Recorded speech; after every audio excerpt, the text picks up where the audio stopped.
বাজার থেকে গরু ক্রয় করে হাসিল না দিয়ে কোরবানি করলে অসুবিধা হবে কি? উত্তর হচ্ছে অসুবিধা হবে, মানে অবশ্যই অসুবিধা হবে, কারণ আপনি এটা একটা চুরির পন্থা অবলম্বন করলেন। আমাদের মানুষের কিছু মানুষের একটা বড় বদ অভ্যাস, এত লাখ টাকার গরু আপনি ক্রয় করলেন, মাত্র হাসিল করতে গিয়ে ১-১.৫০০ বা ৫০০-২০০০ টাকা আপনার খরচ হবে, এটা না দিয়ে আমরা এখানে চুরির একটা পন্থা অবলম্বন করি। অনেকেই কি করে, গরুওয়ালাকে বলে দেয় যে আপনি নিয়ে চলে যান, বলবেন যে বিক্রি করবো না, এটা বলে চলে যাবেন, সামনে বাজারে গিয়ে দাঁড়ান, আমি টাকা নিয়ে আসতেছি, ওখান থেকে নিয়ে যাব। কি হবে? ওই যে হাসিল দেওয়াটা থেকে বেঁচে যাবে। অথচ যারা হাসিলের বাজারে আয়োজন করেছেন, তারা এখানে শ্রম দিয়েছেন, লাইটিং ইত্যাদি শ্রম দিয়েছেন, খরচ করেছেন, তিনি টাকা খরচ করে এত কিছু করলেন, আপনি সেখানে যাওয়ার পরে ক্রেতা পেলেন, তাহলে আপনি সেখানে যে গেলেন, আপনি হাসিল বিক্রি করলে হাসিল দিতে আপনি বাধ্য। আর যদি হাসিল না দেন, তাহলে আপনি চুরির পন্থা অবলম্বন করলেন। হয়তো বা আল্লাহ কবুল করে নেবেন কোরবানি, কিন্তু আপনি যে চুরির পন্থা অবলম্বন করলেন, এই জন্য আপনি গুনাহগার হবেন। এই জন্য হাসিল না দিয়ে এই চুরির পন্থা অবলম্বন করা যাবে না। হ্যাঁ, বাজারে নেয় নাই, বাড়ি থেকে বিক্রি করেছে, তাহলে হাসিল দেওয়া আবশ্যক নয়, আপনি আপনার বাড়িতে রেখে বিক্রি করেন, আপনি অন্য কোথাও বিক্রি করেন। কিন্তু যদি বাজারে আপনি নিয়ে যান আর বাজারে যদি হাসিল দেওয়া বাধ্য থাকে, তাহলে আপনাকে অবশ্যই সেখানে হাসিল দিতে হবে। হাসিল না দিয়ে কোরবানির পশু ক্রয় করে নিয়ে চলে গেলেন, তাহলে আপনি গুনাহগার হলেন। কোরবানির পশু ক্রয় করার পরে যদি কুকুরে কামড় দেয়, তাহলে সেই পশু দিয়ে কোরবানি হবে কি? উত্তর হচ্ছে, কোরবানির পশু ক্রয় করার পরে আপনি ভালো ক্রয় করেছেন, এখন বাড়িতে রাখার পরে এই সমস্যাটা অনেকের হয়, কুকুর কামড় দেয়। এখন কুকুর যেন কামড় না দেয়, সেই জন্য আপনাকে সতর্ক থাকতে হবে। তো যদি কামড় দিয়ে ফেলে, তাহলে সেই পশু দিয়ে কোরবানি করলে কোরবানি হবে কিনা? উত্তর হচ্ছে কোরবানি হয়ে যাবে।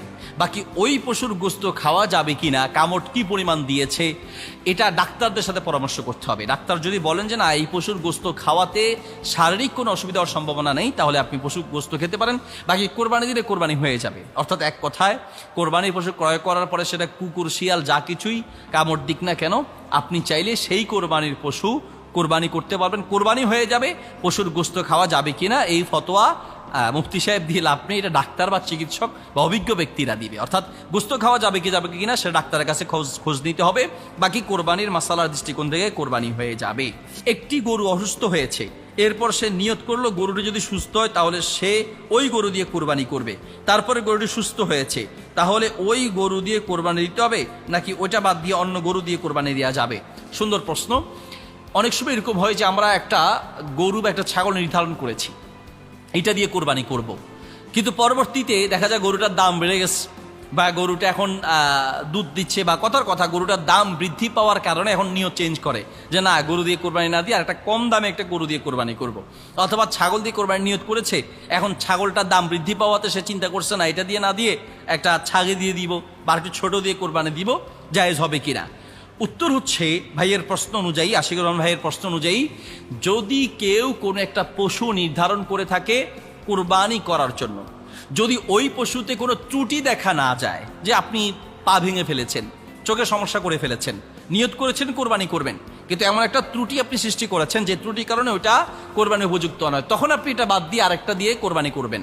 কিন্তু কোনো ত্রুটি নাই, নিজের স্বার্থের জন্য বা নিজের পছন্দের কারণে আপনি নিয়ত করার পরে ওটা বাদ দিয়ে আরেকটা দিয়ে কোরবানি করতে চাচ্ছেন, উত্তর হচ্ছে না, এটা করা যাবে না। কারণ কোরবানির নিয়ত করার পরে কোনো পশুতে এটা মূলত একটা ওয়াকফের মতো, ওয়াকফ হয়ে যায়। তো ওয়াকফ হয়ে যাওয়ার কারণে এটাকে আপনি জরুরত ছাড়া এটা বাদ দিয়ে অন্য কোনো পশু দিয়ে কোরবানি করা যাবে না। আপনি নিয়ত করেছেন একটা পশু দিয়ে কোরবানি করবেন, কোনো আলেম বা বিজ্ঞ লোক দেখে বললো যে আপনি এটা দিয়ে কোরবানি করবেন, এটা তো কোরবানি করার উপযুক্ত পশু না। নিয়ত করেছেন ঠিক আছে, কিন্তু এটা ভুল নিয়ত করেছেন, তাহলে আপনি এটা বাদ দিয়ে আরেকটা পশু কোরবানি করতে পারেন। কিন্তু যেটা আপনি নিয়ত করেছেন সব ঠিক আছে, আপনি আপনার স্বার্থের জন্য বা আপনি আপনার নিজের প্রয়োজনে, অথবা আপনি মনে করছেন যে না, এর চেয়ে আরেকটু হৃষ্টপুষ্ট বা আরেকটু ভালো নেবেন, দরকার নেই, এটা যদি কোরবানির হক আদায় করা যা আছে সব যদি ঠিক থাকে, তাহলে আপনাকে এটা দিয়ে কোরবানি দিতে হবে, কারণ আপনি এটা নিয়ত করেছেন যেটা একটা ওয়াকফের মতো।